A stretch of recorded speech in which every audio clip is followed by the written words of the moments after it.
Hello everyone, welcome back with a new video of ज्ञान by Soumen Jha. मैं आपका दोस्त एंड मेंटर सौमेन झा स्वागत करता हूं आज के इस वीडियो सेशन में। मित्रों, जैसा कि मैंने आपको बताया था कि एनसीईआरटी सीबीएसई, ठीक है ना, एनसीईआरटी की जो बुक्स आती हैं 6 to 10th लेवल पे, 6 to 12th लेवल आप क्यों कह सकते हो, उनमें जितने भी सोशल साइंस रिलेटेड चैप्टर्स हैं, चाहे वो हिस्ट्री हो, जियोग्राफी हो, सिविक्स हो, 9th 10th level, 11th 12th level पे इकोनॉमिक्स हो, सोशियोलॉजी हो, सबके चैप्टर वाइज वीडियोस अब आपको मिलने शुरू हो जाएंगे। मेरा ये प्रयास रहेगा कि हर दिन आपको एक एक वीडियो मिलता रहे। इसी क्रम को आगे बढ़ाते हुए आज हम लोग शुरू कर रहे हैं चैप्टर, क्लास 8 की एक चैप्टर है, ठीक है, हिस्ट्री से chapter number 6, weavers, iron smelters and factory owners. Weavers, iron smelters and factory owners, इस चैप्टर को कंप्लीटली हम लोग यहां पे कवर अप करेंगे। एनसीईआरटी की पीडीएफ से ही कवर अप करेंगे और हर एक फैक्ट को डीपली यहां पे एनालाइज भी करेंगे। वीडियो के साथ जुड़े रहिए। इस चैप्टर को डीपली और कंप्लीटली समझने के लिए वीडियो को अंत तक देखिए। अच्छा लगे please do subscribe channel for more such updates and videos जैसे ही अपलोड हो आप तक नोटिफिकेशन पहुंच जाए, उसके लिए बेल आइकन प्रेस कर दो। वीडियो को प्लीज शेयर कर दो अपने सारे फ्रेंड्स के साथ, जो भी आपको लगे कि जिनको ये वीडियो की जरूरत है उन तक प्लीज पहुंचाओ। Show your kindness towards all and let get started. चलिए शुरू करते हैं वीडियो की।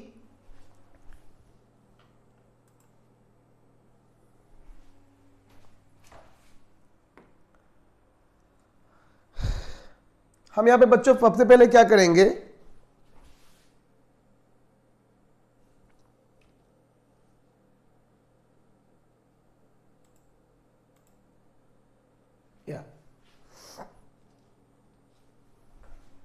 चैप्टर को जैसे आप सामने देख सकते हो, स्क्रीन पे चैप्टर आ चुका है। This chapter is exactly a book. PDF जो है आपका वही है, तो हम लोग डायरेक्टली स्टार्ट करते हैं यहीं से। चैप्टर नेम देख सकते हो, weavers, iron smelters and factory owners, ठीक है।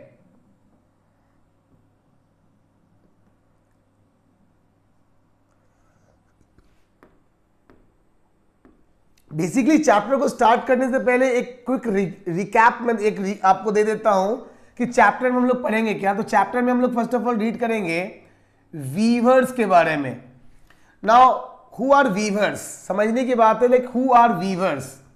तो बच्चों दिमाग में रखना, like those who associated with the work of textiles, ठीक है, those who associated with the work of textile industry, like taking out yarns, making the threads, then after converting it or like stitching it in as a piece of cloth, then after you can say using it for dyeing purpose, like doing the dyeing, stitching, making cloth, a piece of cloth, a piece of shirt, t-shirt, whatever you can say.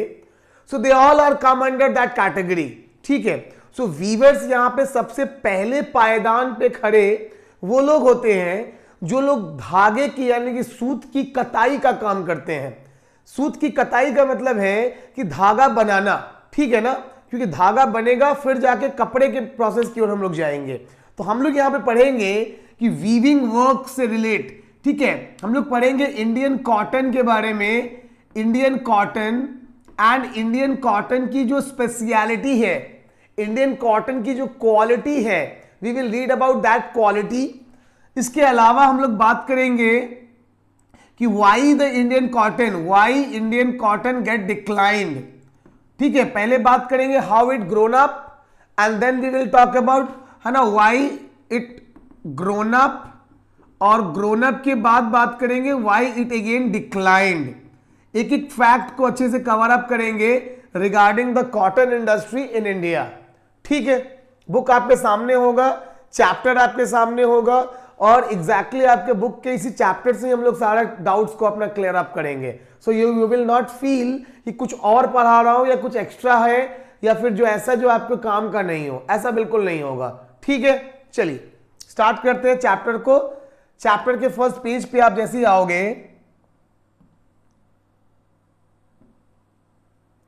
Look, Indian textiles and the world market. क्या मतलब है इस बात का कि Indian textiles and the world market?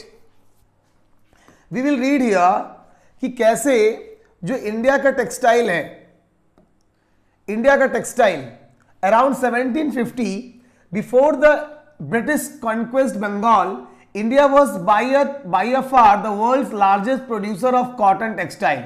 देखो इसका मतलब क्या है कि India on that time guys producing the maximum, मैं थोड़ा इसको बढ़ा लूं और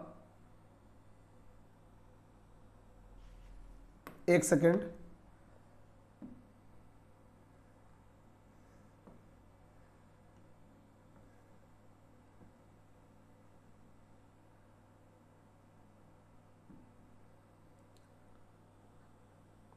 ठीक है।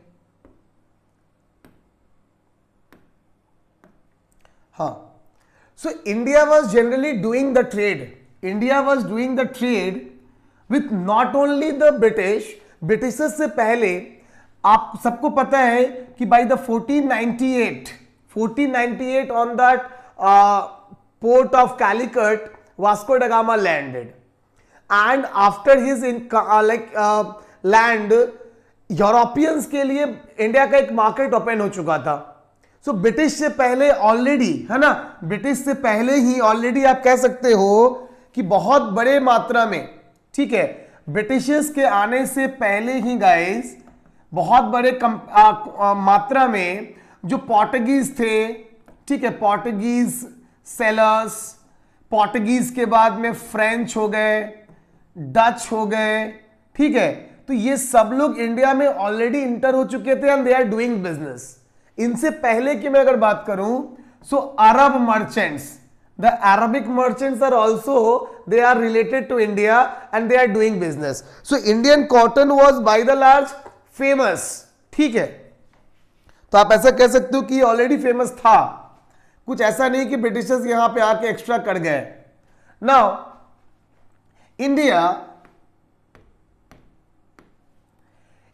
Indian textiles had long been renowned both for their fine quality and the exquisite craftsmanship। मतलब ये जो पैराग्राफ है ना, ये पैराग्राफ क्या बता रहा है? क्वालिटी बता रहा है कि why the Indian cloth is so famous, why it was so preferable and why you can say it is so in demand.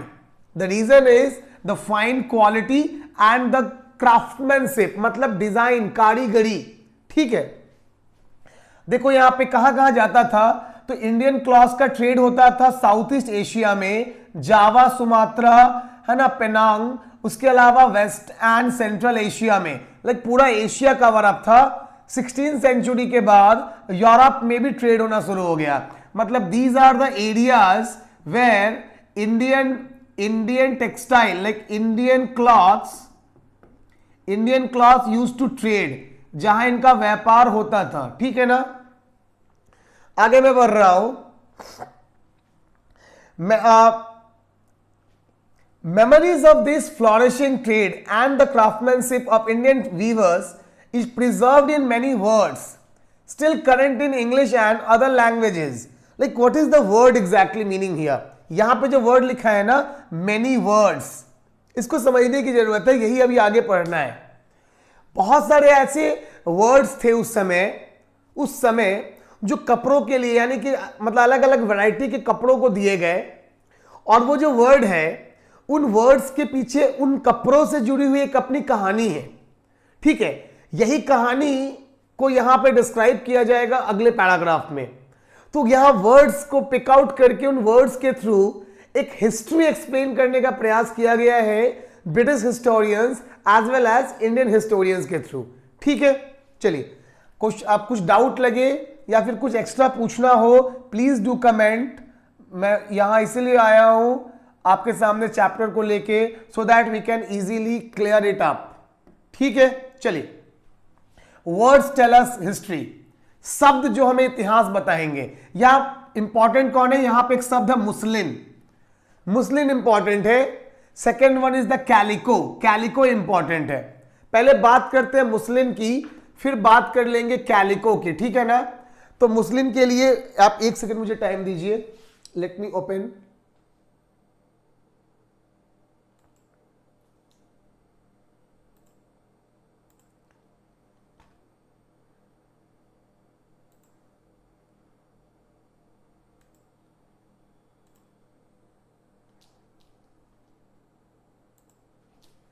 Yes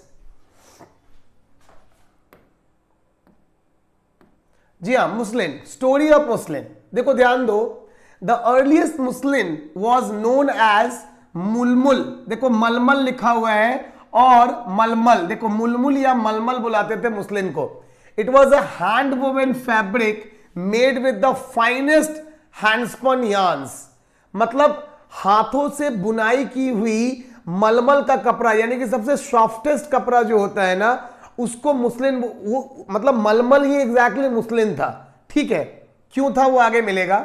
some notable qualities of Muslim वर मलमल खास और किंग्स मुस्लिम। इसके कुछ और भी नाम है, जैसे कि आप इकुस्ती मलमल एंड अलीबल मलमल्स, इनके अलग अलग नाम है, ठीक है। अब बेसिकली ये जो मुस्लिम नाम है ये कहां से आया, तो आप एक बात को क्लियरली समझ लो, यहां पे मुस्लिम के पीछे की स्टोरी क्या है। When European travellers travelled towards Arabic countries, ठीक है, जब ये अरब के देशों में गए ना, तो अरब के देशों में क्या हुआ कि उनको वो एक मुसल मार्केट में पहुंचे, ठीक है। यहां पे आपको मिल जाएगा लिखा हुआ कि the word Muslim they will get by first Portuguese, ठीक है, when they landed where in the market of Iraq।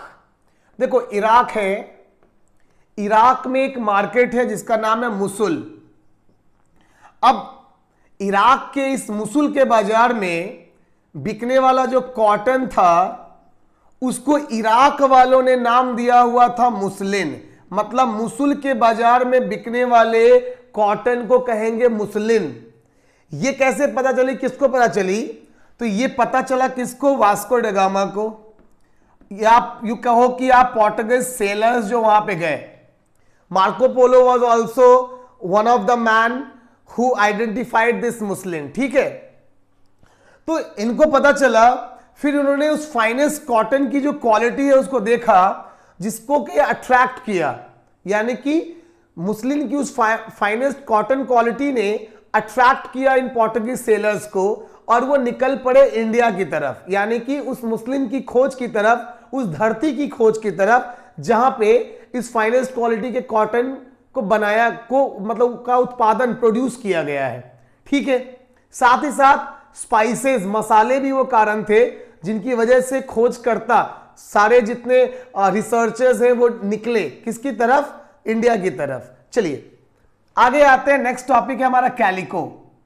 इस वर्ड का भी अपना एक इतिहास है, आइए पता करते हैं कैलिको का क्या इतिहास है। कैलिको, ध्यान दो, कैलिको आगे आपको इस चैप्टर में कैलिको एक्ट भी मिलेगा, तो ध्यान दो क्या है। Calico derive from Calicut and subsequently calico become the general name for all cotton textiles. मतलब कैलिको वो पोर्ट था, कैलिकट वो बंदरगाह था ना, कैलिकट पोर्ट था, जिस पोर्ट पर यूरोपियंस, यानी कि यूरोपियन के तौर पे मैं बोलूं तो पोर्टुगीज पहले लैंड किए, और लैंड करने के बाद यहीं से उनकी जर्नी स्टार्ट हुई, यानी कि जर्नी जो है उनकी बिगन हुई, सो यहीं से हुई टुवर्ड्स इंडिया, भारत की तरफ की खोज। यहां आने के बाद उन्हें बहुत सारे स्पाइसेस मिले, उन्हें कॉटन मिला, और जब वो जाने लगे तो उन्होंने इसको बेस्ट, यानी कि यहां की जो कॉटन है उसको बेस्ट एवर एक नेम दिया, और वो नेम कैलिको दिया। कालीकट के बंदरगाह से जुड़ा हुआ कॉटन कहलाया कैलिको, ठीक है। धीरे धीरे चलते चलते समय के साथ ये नाम इतना फेमस हो गया guys, that this name become permanent name for all the textiles, like it's become a common noun. The word calico is using now to describe the cotton textile industry या कॉटन टेक्सटाइल ऑफ इंडिया। ठीक है, hope आप समझ गए होंगे। आइए chapter में आगे बढ़ जाते हैं। यहां पे आपको लिखा हुआ मिल रहा होगा, इस पैराग्राफ की मैं बात करूं, the order that year was for 589 pieces of cloth. Now what does it mean? ये दिखाता है आपको कि मोर देन 98 वेराइटीज हमारे पास अवेलेबल थे कॉटन के, and it was a very huge number on that time. For Europeans, Indian market become a very huge market for producing the raw material regarding cotton, and they are purchasing it also in a very bulk manner. ठीक है, चलिए आगे बढ़ते हैं, अगले page पे चलते हैं। अगले पेज पे आपको कुछ और फैक्ट्स, कुछ नाम मिलने वाले हैं। उन नामों को हम लोग क्लियरली फटाफट देख लेते हैं। ये आप जो देख रहे हो ना, ये पिक्चर दिमाग में रखना, ये जो पिक्चर है क्या है? ये जो फिगर 3 है, ये एक पेज है। किस चीज का पेज है ये? यहां पढ़ लेना, मिल जाएगा। A page from an order book of East India Company, जिसके अंदर ये डाला गया हुआ है कि किस किस क्वालिटी के, देखो ये सारी क्वालिटीज के नाम है कि किन क्वालिटीज की कितनी क्वांटिटी में और कितने प्राइस में परचेजिंग किया था ब्रिटिश ईस्ट इंडिया कंपनी ने 1730 में। ठीक है, तो ये एक बिल बुक है, एक बिल का पेज है जो ये शो करता है कि इन सच अ लार्ज क्वांटिटी ब्रिटिश हमसे कॉटन खरीद के यूरोप के मार्केट में बेचते थे। ठीक है, चलो आगे बढ़ते हैं, हम लोग अगले टॉपिक पे आते हैं। अब इस पैराग्राफ में ना, इस पैराग्राफ में आपको फिर कुछ नए नए वर्ड मिलेंगे, और ये वर्ड भी आपके लिए बहुत ज्यादा ही इंपॉर्टेंट होने वाले हैं। ठीक है, चलिए बात कर लेते हैं फटाफट इन वर्ड्स की। देखो यहां पे ये वर्ड्स कौन से हैं। Now look at the names. कौन है ये नेम्स? ध्यान दो, एक सेकेंड ध्यान दीजिएगा नेम्स को आप। ये नेम्स इसमें आ जाता है। नंबर 1 आपको यहां पे छिंट, CHINTZ, CHINTZ, chint. Guys, what is chint? Chint is a British pronunciation of छीट।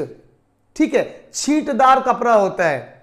छीटदार कपड़ा कहने का मतलब कि आप कह सकते हो कि ऐसा पीस ऑफ क्लॉथ जिसपे बहुत सारे क्या हो, डिजाइन्स बने हो। जैसे देखो ये मैं एक कपड़ा ले लिया, सपोज करो इसमें अलग अलग डिजाइन्स बना लिया। ये आपके सामने भी एक कपड़ा है जिसपे अलग अलग डिजाइन्स बने हुए हैं। हम अपने इंडिया में इसको बोलते हैं छीटदार कपड़ा, जिसपे डॉट्स हो, डिजाइन्स हो। But britishers can not pronounce it like Indian, so they use to tell it chhintdar. So this chheetdar kapda of India become for British chhintdar kapda, like that is what exactly it means. So chint causes or the khasa and the bandhana. Now one more topic, one more word came, that is the bandhana. देखो ये बांधना जो word है ना, ये आया हुआ है कहां से? तो बांधना से। समझो, बांधना बिकम बांधना, एंड बांधना का मतलब या बांधना का मतलब क्या होता है? To tie. ठीक है, टू टाई मतलब सर्दियों में आप मफलर बांधते हो। सो मफलर बांधते हो, जो गर्ल्स होती है they use to have some stalls. ठीक है ना, वो लोग स्टॉल्स ले लेती हैं। So that kind of any kind of cloth, piece of cloth which you use to tie over your neck. Suppose करो गले में बांधने के काम आपको आ रहा है, you are tying over your breast, अपने कमर में बांधने के काम आ रहा है। So that kind of cloth if you have, that comes under the category of बांधना। ठीक है, चलो समझ में आ रहा हो तो अच्छी बात, नहीं आ रहा हो तो प्लीज लिखना। नाउ क्या लिखा हुआ है यहां पे देखो कि from the 1680 there started a craze. Craze देखो यहां पे क्रेज वर्ड है। क्रेज का मतलब क्या होता है? असर, भौकाल मच गया, मतलब बहुत ज्यादा चर्चाएं थी, डिमांड थी। ठीक है, craze for printed Indian cotton textile in England and Europe, mainly for their exquisite floral designs, fine texture and relative cheapness. Rich people of England, including the Queen herself, wore cloths of Indian fabrics. समझने की बात है ये बच्चों कि वहां की यानी कि इंग्लैंड की जो क्वीन होंगी ना, क्वीन एलिजाबेथ या किसी भी क्वीन की बात करें हम, she also use to wear the same. ठीक है, कहां का, तो वहीं के कपड़ों का इस्तेमाल करते थे, इंडिया के कपड़ों का। ठीक है, सिमिलरली द वर्ड बांधना will be done it and originally the term derive from the word, next page में चले जाते हैं फटाक से। बांधना हिंदी का मतलब होता है टाइंग, जैसा कि मैंने बताया, refer to a variety of brightly coloured cloth produce through a method of tying और डाइंग। ठीक है ना, तो that is what exactly the meaning of बांधना। चलिए आगे आ जाते हैं कुछ नए फैक्ट्स में। ये देखो जो फिगर्स हैं, these figures are very important. आपको फिगर्स भी कभी कभार पूछे जाते हैं और फिगर से भी क्वेश्चन आ जाते हैं। Printed designs on fine cloth called chhint produce in, है ना, Masulipatnam Andhra Pradesh, mid 19th century. यहां पे लिखा हुआ प्रॉपर्ली मिल जाएगा कि चिंट जनरली कहां प्रोड्यूस होता था और किस टाइप का होता था। तो प्रॉपर डिफिनेशन ऑफ चिंट यहां फिगर 5 के नीचे आपको लिखा हुआ मिल जाएगा, फिगर के नीचे, एंड विथ कहां पे प्रोड्यूस होता था, विथ एग्जाम्पल की कैसे बनता था। ठीक है, सिमिलरली अगर आप नीचे और आओगे तो आपको एक और पिक्चर यहां मिलेगा and you will get some concepts regarding this picture also. ये पिक्चर किस लिए है, देखो यहां पे ध्यान से। सो बांधना design early 20th century, notice line what is runs through the middle, do you know why in this odhni, देखो ओढ़नी यहां पे नाम दिया हुआ है आपको प्रॉपरली, ओढ़नी। ओढ़नी क्या होता है, अ काइंड ऑफ स्टॉल जो लड़कियां डालती हैं, दुपट्टा जिसको बोलते हैं। ठीक है, दुपट्टा है ये एक टाइप का। ठीक है, सो दिस इज जनरली क्या होता है कि ये आप देख रहे हो ना, यहां पे ये जो आप देख रहे हो एक लाइन है बीच में, इसी की बात हो रही है। मतलब दो अलग अलग टुकड़ों को आपस में कनेक्ट किया हुआ है, जोड़ा हुआ है एक लंबा, एक लॉन्ग पीस ऑफ क्लॉथ बनाने के लिए। ठीक है, तो ये जो फिगर्स मिले ना चैप्टर में, that is also very important to understand, make you understand. So do not forget to learn it या गो फॉर दैट। ठीक है ना, चलो आगे बढ़ जाते हैं जल्दी से। नेक्स्ट हम लोग चलते हैं, जी हाँ, Indian textile in European market. क्या मिलेगा इस पैराग्राफ में, पहले समझ लो। We will read in this paragraph कि नंबर 1 द डिमांड। आपसे पहले ही मैंने क्वेश्चन आपको मैंने समझा दिया कि why there was a demand, DEMAND। अगर आपसे ये क्वेश्चन आ जाए एग्जाम में या कोई पूछ दे कि इंडियन टेक्सटाइल की इतनी डिमांड क्यों थी, क्या आंसर दोगे? Number 1, the quality of Indian textile was finest in the in comparison to other country cottons, you can say, number 1. Number 2, the craftsmanship or the designing was also best in the quality, like best in the range. Number 3, the floral designs and the dotted chintz designs attracts the European a lot. Number 4, they are very light in weight as well as cheap, सस्ते होते थे। So that is why it is affordable by everyone in Europe. So ये 4 वो कारण थे। एक 5वां कारण भी है, the availability and the accessibility of cotton। Bharat में जितना चाहिए उतना कॉटन भी अवेलेबल था, यहां किसान भी थे जो उस काम को, वीवर्स भी थे जो प्रॉपरली कर देते थे या सप्लाई करते थे। देखो बिजनेस बहुत ज्यादा डिपेंड करता है सप्लाई पे। बिजनेस शुरू करना जितना इजी है उससे ज्यादा टफ होता है कंटिन्यूअस सप्लाई करते रहना और मार्केट में टिके रहना। तो इंडिया का जो मार्केट है, इंडिया के जो किसान है, यहां का जो फार्म्स है, ये आप कह सकते हो कि कंटिन्यूटी के साथ, कंटिन्यू लगातार में सप्लाई करने में सक्षम थे। जितनी भी डिमांड होती थी किसकी, यूरोपियन ट्रेडर्स की। ये वो मुख्य 5 कारण होंगे बच्चों जिसकी वजह से इंडियन कॉटन की इतनी डिमांड थी, इतनी छाए हुए थे। अब हम बात करेंगे कैलिको एक्ट की इस पैराग्राफ में। बहुत अच्छे से समझ लो इस चीज को कि कैलिको एक्ट क्या है, इंपॉर्टेंट है, क्वेश्चन पूछे जाते हैं कैलिको एक्ट से। देखो द कैलिको एक्ट, आपको कंफ्यूजन नो इसके लिए मैंने पहले ही बता दिया था कि द कैलिको, ये जो वर्ड है कैलिको, इसको ये रिप्रेजेंट करता है इंडियन टेक्सटाइल को, यानी कि भारत के सारे कपड़े जो होंगे उद्योग, उसको रिप्रेजेंट करता है कैलिको वर्ड।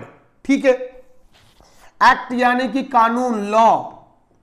सवाल है क्या लॉ था, क्यों ये लॉ था, इस लॉ की वजह से क्या हुआ। ठीक है, 1720 the British government enacted a legislation banning the use of printed cotton. मतलब क्या हो रहा है कि इंडिया के कॉटन प्रोडक्ट्स को, इंडियन टेक्सटाइल जो है दैट वाज बैंड। सवाल है कहां बैन हुआ, band in UK, you can से यूनाइटेड किंगडम्स। ठीक है, यूनाइटेड किंगडम्स के अंदर इसको बैन कर दिया गया। क्यों बैन कर दिया गया, उसका रीजन क्या था, it was a protest done by the British farmers या मैन्युफैक्चरर्स। जो ब्रिटिश मैन्युफैक्चरर्स थे ना गाइस, वो या जो फार्मर्स थे, फार्मर्स, उनका कंटिन्यूअस प्रोटेस्ट चल रहा था, प्रोटेस्ट कि भैया बंद कीजिए। क्यों बंद कीजिएगा, थोड़ा मैं डिटेल में समझा दूं आपको कि देखो ब्रिटिश जो फार्मर्स है, सॉरी, जो ब्रिटिश फार्मर्स है ना, farmers as well as local जितने ट्रेडर्स हैं, वो लोग लॉस में चल रहे थे, उनको घाटा हो रहा था। क्यों, बिकॉज अगर कंपैरिजन करें British cotton, like you can से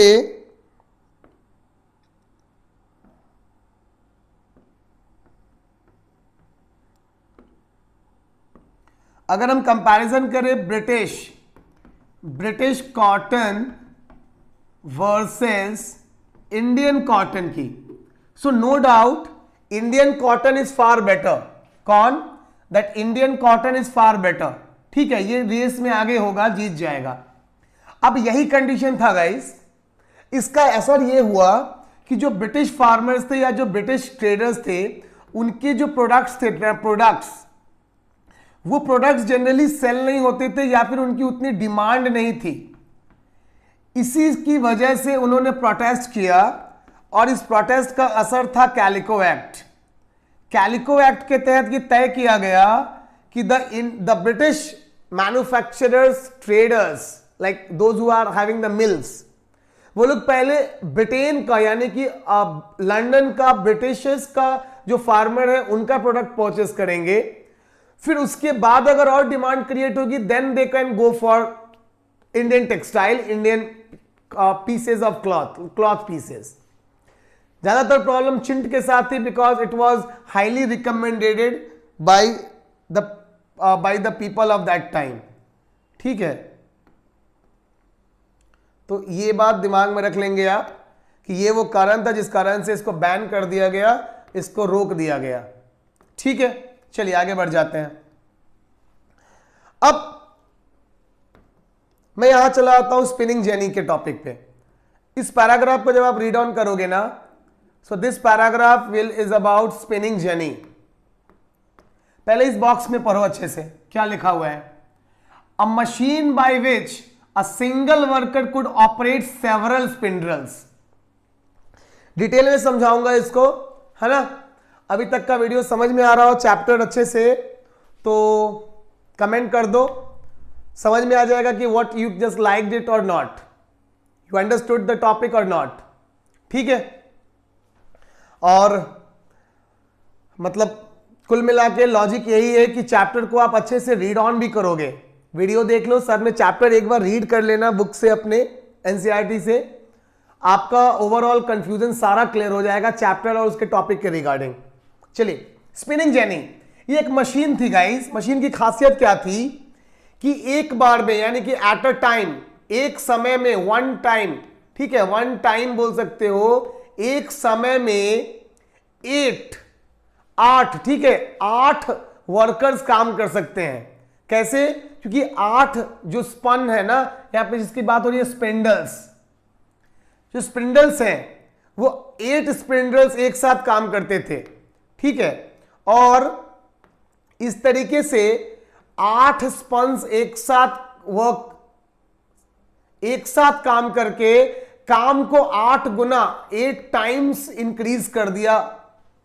मास प्रोडक्शन के लिए पहला मशीन अवेलेबल हुआ जिसका नाम था स्पिनिंग जेनी, ठीक है।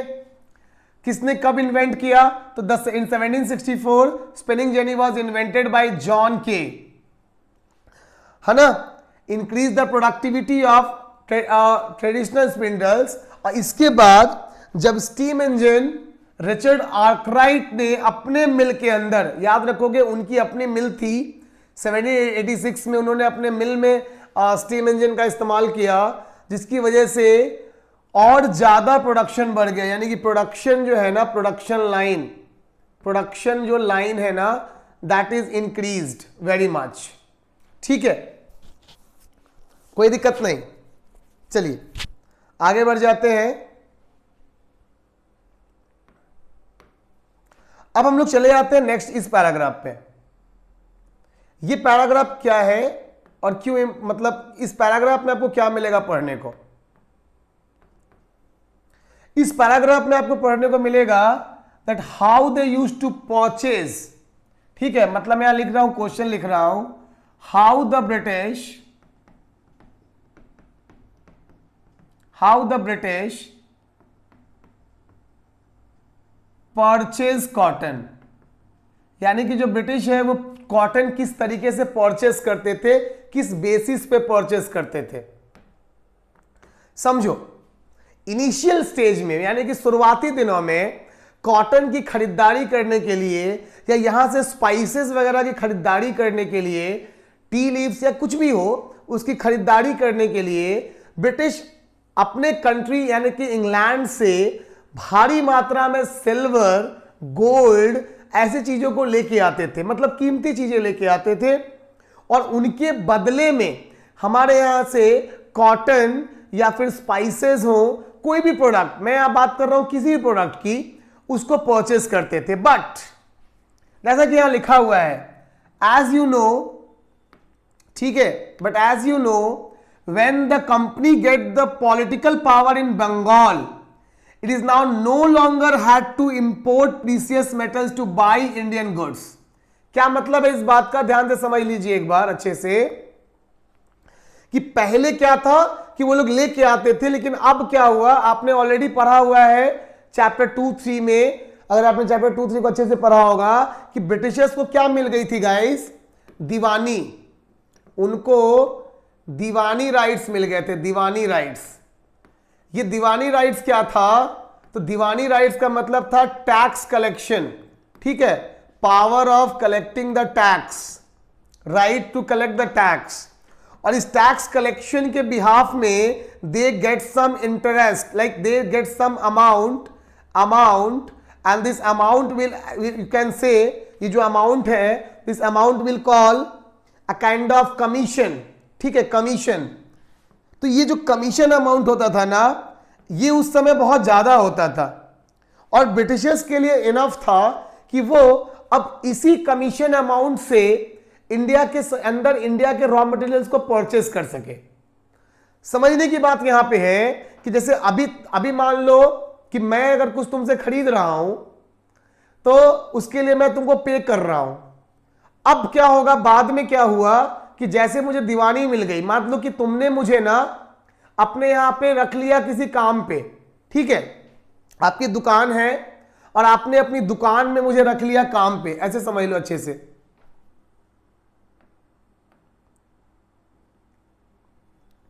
मान लीजिए कि आपकी एक शॉप है और आपने, कोई एक आदमी है,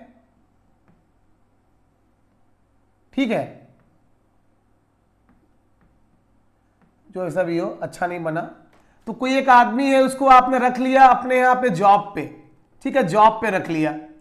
पहले क्या करता कि जब ये जॉब में नहीं था तब ही हैज टू पे यू, ही हैज टू पे यू। बट अब जब जॉब पे रख लिया ना तो आप इसको क्या दोगे, एक सैलरी दोगे।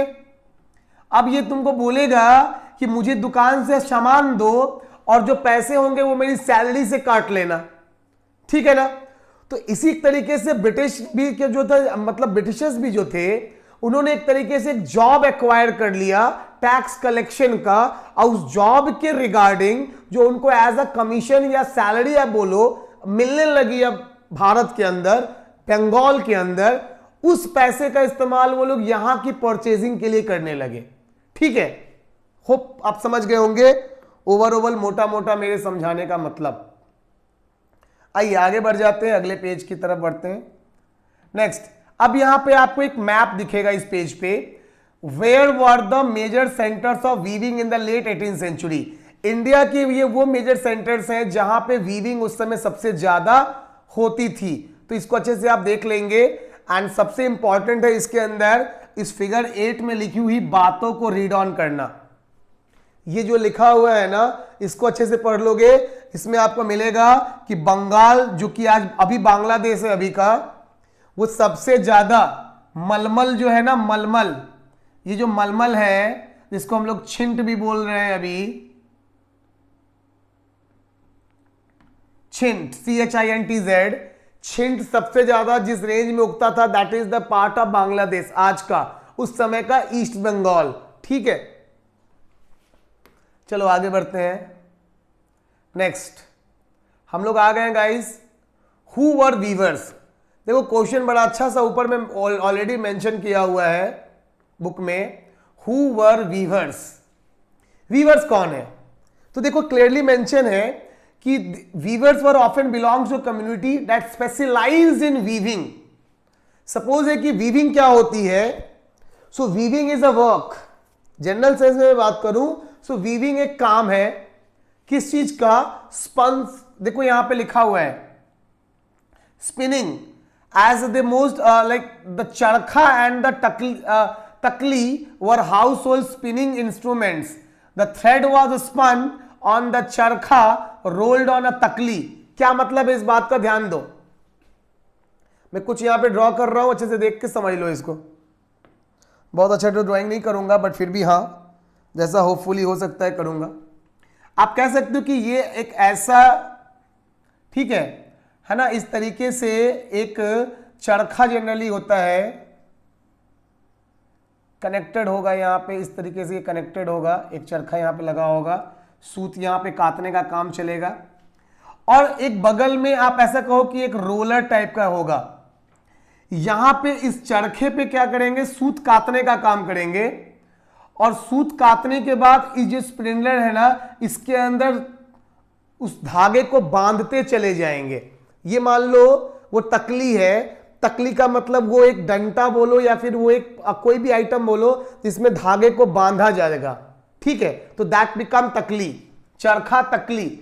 इसकी मदद से जो धागा बनेगा that is generally become what, the process under weaving, ठीक है। मोटा मोटा आप समझ रहे होंगे, और अच्छे से अगर कोई डाउट लगे तो पूछ भी सकते हो। The thread was spun on the charkha and rolled on a takli, उसको गोल गोल घुमाया जाता था। When the spinning was over the thread was woven into cloth by the weaver. देखो यानी कि एक बार जब धागा बन गया, फिर उन धागों को एक पीस ऑफ क्लॉथ में, जैसे देखो मेरे पास यहां पे है, ये मेरे पास एक टॉवेल है मेरा, ठीक है।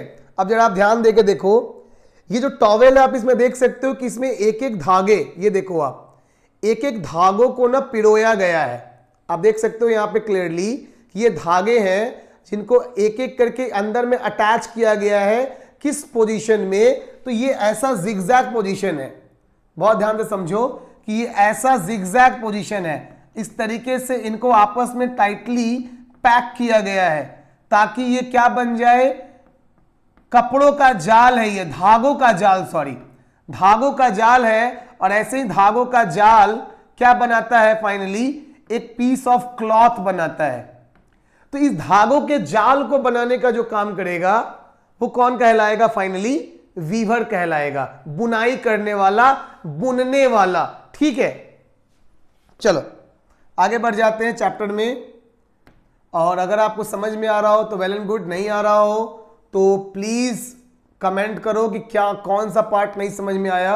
आई will try to re explain it. ठीक है, इस चैप्टर का सेकेंड पार्ट आएगा जिसमें हम लोग आयरन पार्ट को कवर अप करेंगे। ठीक है, वीवर्स का पूरा, टेक्सटाइल का पूरा पार्ट 1 में और आयरन का पार्ट 2 में कवर करेंगे।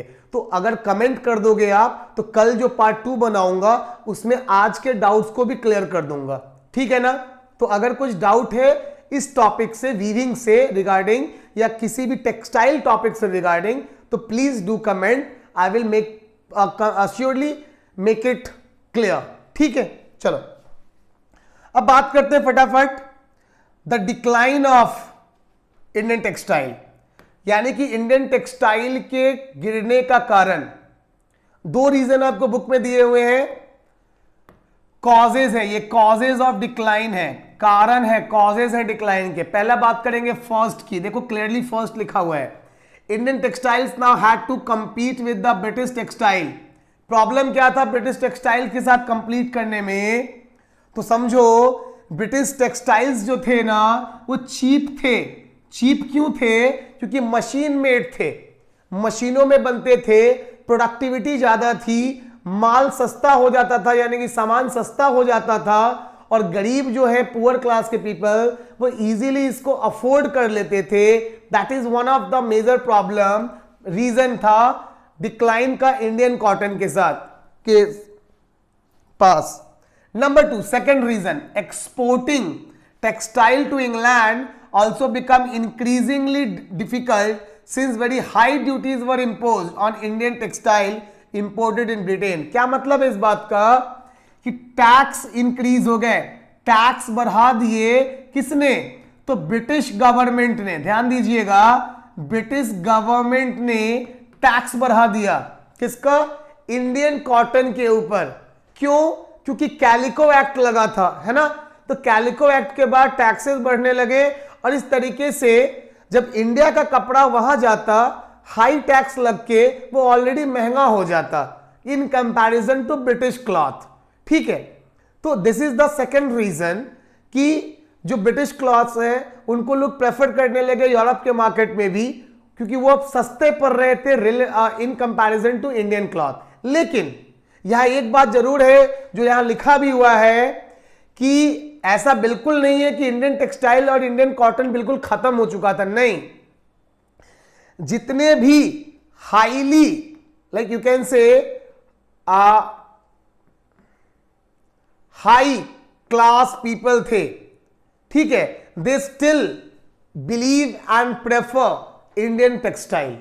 लेकिन बच्चों कुछ लोग हाई क्लास में कितने आते हैं? 1 या 2% लोग आते हैं, मैक्सिमम 5% लोग आते हैं। बाकी किसी भी देश के अंदर 95% पीपल इधर दे आर पुअर और दे आर मिडिल क्लास। तो एक बड़ा मास जो था ना वो इंडियन टेक्सटाइल से दूर होता चला गया यूरोप के मार्केट में। इसकी वजह से आप कह सकते हो कि एक रीजन है डिक्लाइन होने का। ठीक है, चलो आगे बढ़ जाते हैं फटाक से। अब आपको एक यहां पे लिखेगा मिलेगा लेटर लिखा हुआ, ये बहुत इंपॉर्टेंट है, इसको पढ़ के समझो आप।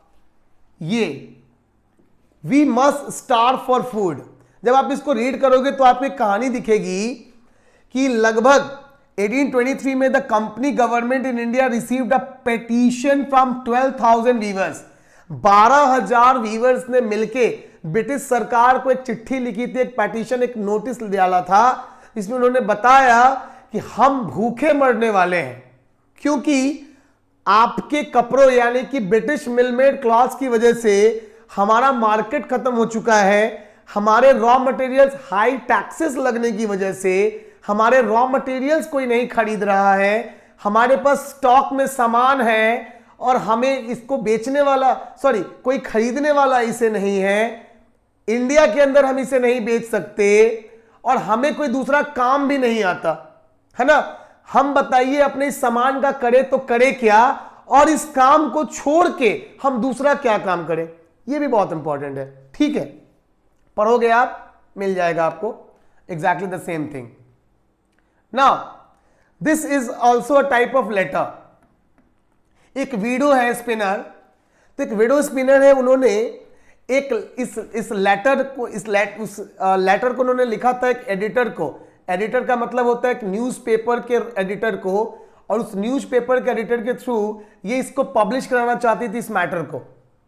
क्या था इसमें ये था कि एक वीडो है, एक महिला थी जो कि वीडो है, वो ये बता रही है कि मेरे हस्बैंड की डेथ के बाद 3 बेटियां, 3 डॉटर्स, ठीक है, 3 बेटियों के साथ मैं हूं, ठीक है, मैं थी। I sold my jewellery for the shraddha ceremony. Shraddh ceremony, श्राद्ध का मतलब कि हिंदू रीति रिवाजों में डेथ के बाद जो डेथ की ओवरऑल प्रोसीजिंग्स होती है, सेरेमनी होती है, हम उसको श्राद्ध बोलते हैं।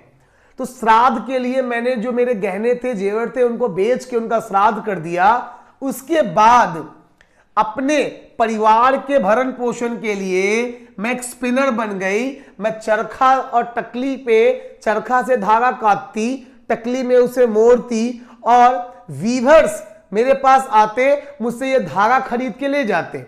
और इस तरीके से मैंने जो पैसे जमा किए, उस पैसे से मैंने अपनी बेटी की शादी भी की। मैंने एक बेटी की शादी कर दी, अच्छे से बीत रहा था सब कुछ। लेकिन नाउ फॉर 3 इयर्स, अब पिछले 3 सालों से मैं और मेरी सासू मां खाने के बिना भी मर रहे हैं। क्यों?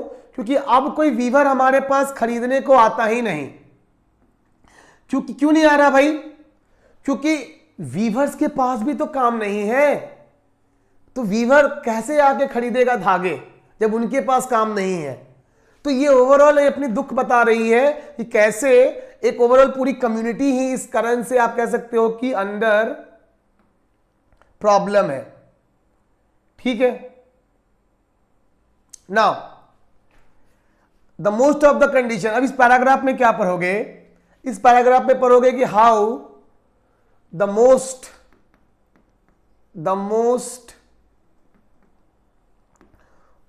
worst situation for Indian weavers या टेक्सटाइल इंडस्ट्री। जो बोलिए आप, वीवर्स या टेक्सटाइल इंडस्ट्री, क्या है ये? The most worst thing was that कि by 1830 British cotton cloth flooded in Indian market. समझो, ठीक है, इंडियन टेक्सटाइल्स, इंडिया के कपड़े, छिंट हो या कोई भी क्वालिटी का कपड़ा हो, अंग्रेजों ने खरीदना बंद कर दिया। यूरोप के मार्केट में बिकना बंद हो गया। It's a fact. लॉस था फार्मर्स को, वीवर्स को, स्पिनर्स को। It's a fact. रंगरेज, जो लोग डाई करते हैं, कपड़ा रंगने वालों को रंगरेज बोला जाता है, उनको प्रॉब्लम थी। It's a fact. लेकिन भारत के अपने लोग भारत के अंदर नंगे तो नहीं घूम रहे थे, कपड़े तो वो भी पहनते थे बच्चों।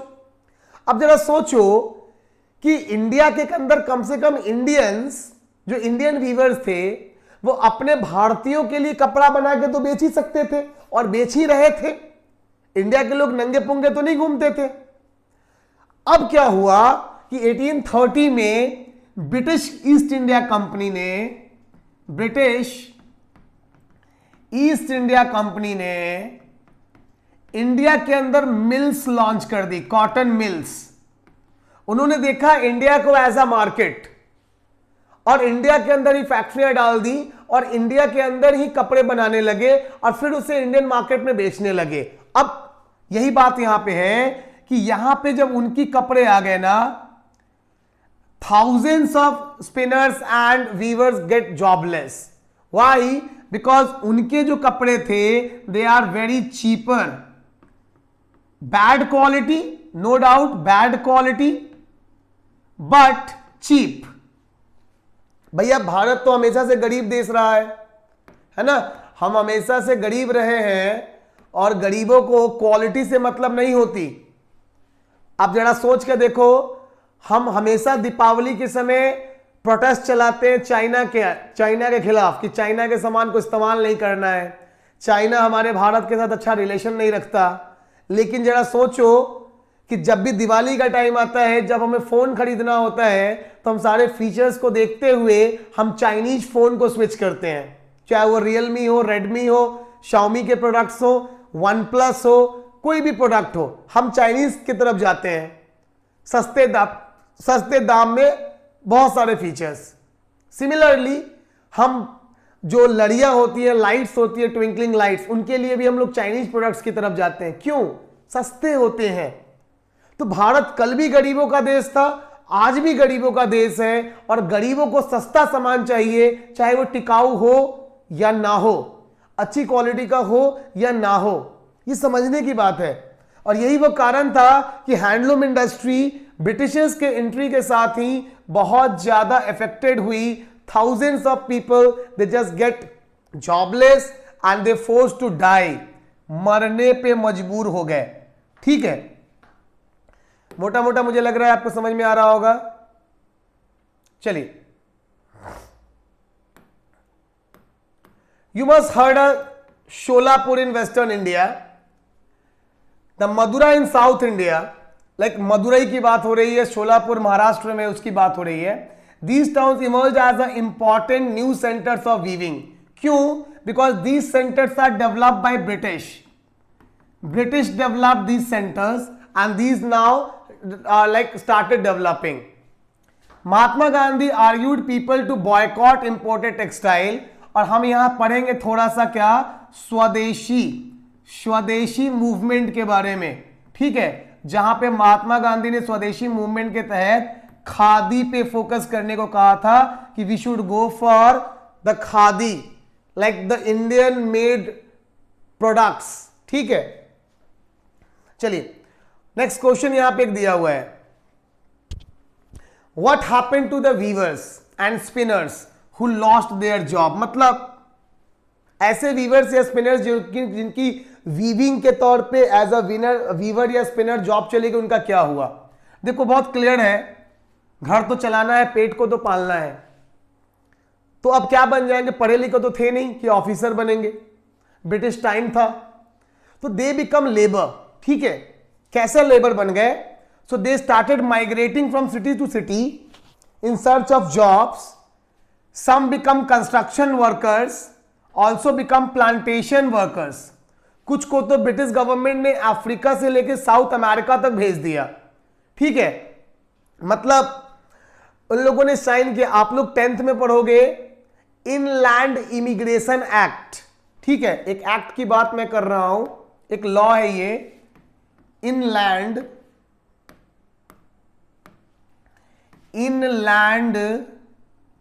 Immigration act. It's a kind of agreement, या आप कहो कि बाउंडेड लेबरशिप थी। ठीक है, एक एग्रीमेंट होता था, जॉब एग्रीमेंट, इंडियंस और ब्रिटिश के बीच में 5 to 7 years का कॉन्ट्रैक्ट होता था, जॉब कॉन्ट्रैक्ट, कि इतने दिनों के लिए आप अंग्रेजी यानी कि ब्रिटिश जहां भी आपको भेजेंगे आप वहां जाओगे, as a plantation, mainly as a plantation labour काम करोगे। तो जी हां, ऐसे जितने वीवर्स थे वो सब लेबर बन गए, और ज्यादातर लेबर्स इनलैंड इमिग्रेशन एक्ट के तहत अलग अलग प्लांटेशन फार्म्स में भेज दिए गए ब्रिटिशर्स के द्वारा। ठीक है, बहुत तो वहां से वापस कभी आ भी नहीं पाए। चलिए फाइनली हम लोग आ जाते हैं इस टॉपिक पे, cotton mills come up. The first cotton mill in India was set up as a spinning mill in Bombay in 1854। From the early 19th century, Bombay had grown as an important port to export of the raw material. ठीक है, as well as ये यहाँ पे black soil था। मतलब बॉम्बे को अगर मैं बात करूं, बॉम्बे यानी कि आज का मुंबई और महाराष्ट्र, ओवरऑल महाराष्ट्र की, तो यहाँ दो बातें थी। एक तो ये पोर्ट किसकी वजह से, तो अरेबियन सी की वजह से बहुत ज्यादा फेमस था। पोर्ट्स इजीली अवेलेबल थे, because on that time international जो भी ट्रेड होता था दैट इज थ्रू वाटरवेज, तो पोर्ट की अवेलेबिलिटी थी। इसके अलावा ब्लैक सॉइल, आपको पता है ना कि जो महाराष्ट्र है वो डेक्कन प्लेट्यू का हिस्सा है और डेक्कन प्लेट्यू के अंदर ब्लैक सॉइल की अवेलेबिलिटी है। तो ब्लैक सॉइल होने की वजह से यहां पे प्रोडक्शन भी अच्छा खासा था कॉटन का और बाकी टेक्सटाइल के जो भी आप प्रोडक्ट्स बोलो उनका। तो एक अच्छा मार्केट डेवलप हुआ जहां पे उगता भी जल्दी था, बिकता भी जल्दी था। ठीक है, as a cotton hub during the British time. ठीक है, आप देख सकते हो ये फिगर्स बहुत इंपॉर्टेंट है, फिगर्स को देख लेना। Figure number 10, workers in a cotton factory सिरका 1900, फोटोग्राफ बाई राजा दीन दयाल। ठीक है, एंड लोग को आप देख सकते हो कि most of the spinners are women, they are the trained womens. जो लोग पहले अपना सेल्फ काम कर रही थी, अब वो लोग ब्रिटिशर्स के लिए फैक्ट्रियों में काम कर रही हैं, सैलरीड। ठीक है, और वो भी बहुत कम salary, they are just taking like exhausting it. ठीक है, now by 1984 mills started operating in Bombay. Many of these were established by Parsi and Gujarati businessmen. ध्यान देने की बात है कि ब्रिटिशर्स के साथ साथ इंडियन लोगों ने भी अपने अपने क्या खोले, मिल्स खोले। जमशेद जी टाटा भी उसी दौरान, उसी समय आप कह सकते हो कि इंडिया के अंदर टिस्को या फिर टिस्को से पहले उन्होंने एम्परर मिल्स को कन्वर्ट किया था एज अ फर्स्ट इंडियन, आप कह सकते हो कि टेक्सटाइल मिल्स के तौर पे। तो बहुत सारे गुजराती और पारसी बिजनेसमैन ने भी अपने अपने मिल खोले बॉम्बे के सराउंड में और उसको स्टार्ट चलाना शुरू किया। ठीक है, the first mill in Ahmedabad was started in 1861। A year later a mill was established in Kanpur.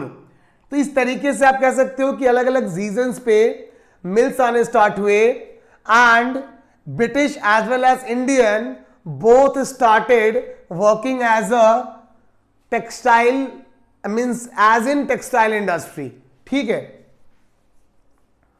अब फिर से वही बात है यहां पे, it found difficult to compete with the cheap textile imported from Britain. In most countries government supported industrialization by imposing heavy duties on imports. लेकिन India में चूंकि ब्रिटिशर्स ही थे तो उन्होंने क्या किया कि ब्रिटिशर्स के द्वारा लाए गए कपड़ों पे कोई टैक्स नहीं लगाते थे। ठीक है, वाइल इंडियंस के मिल्स के ऊपर या उनके प्रोडक्ट्स पे टैक्स लगता था। इस तरीके से एक प्रयास था कि ब्रिटिश कपड़े या उनके ट्रेडर्स ज्यादा अच्छे से प्रॉफिट अर्न कर पाए इन कंपैरिजन टू इंडियंस।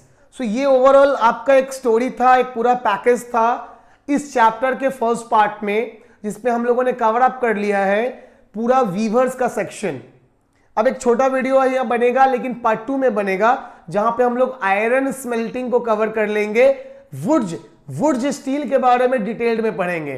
ठीक है, वीडियो प्लीज अच्छा लग रहा हो तो लाइक शेयर सब्सक्राइब कर देना, और अगर आपको कोई डाउट है, मैं दोबारा बोल रहा हूं, तो सेकंड वीडियो में मेंशन करूं, उसके लिए आपको क्या करना है, वीडियो को आज देखना भी है और फटाफट कमेंट कर देना है।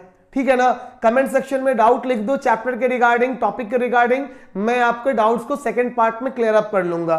ठीक है, till then take care, bye bye, मिलते हैं सेकंड पार्ट में इस वीडियो के।